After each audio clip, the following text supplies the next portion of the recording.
Alors, il y a également un fait qui a peut-être échappé à nos téléspectateurs. Avant le match, les joueurs avaient des t-shirts noirs et il y avait une écriture en soutien à Seb Haller. Jean-Philippe, de votre position, comment vous avez apprécié ce geste-là?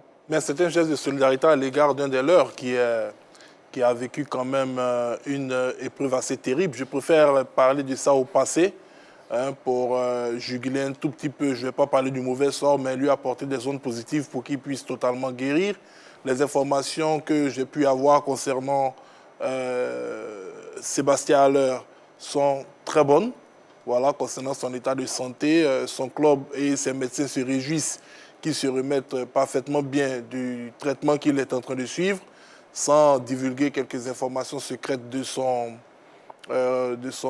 état? De son bilan médical. Okay. Et voilà.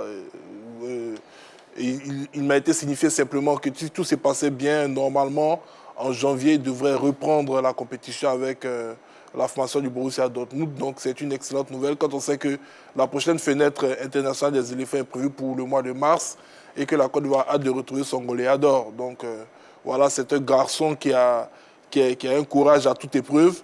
Il a même surpris plus d'un parce que lors de ses premières séances de chimio, les habitants de la ville où il réside ont été surpris de le voir en train de faire du footing, voilà, le lendemain. Donc c'est un garçon qui avait dit qu'il n'allait rien lâcher et qui ne lâche rien. Donc on espère véritablement le revoir le plus tôt possible. Et comme je le disais, selon les informations que j'ai, normalement en janvier, il devrait reprendre la compétition. D'accord.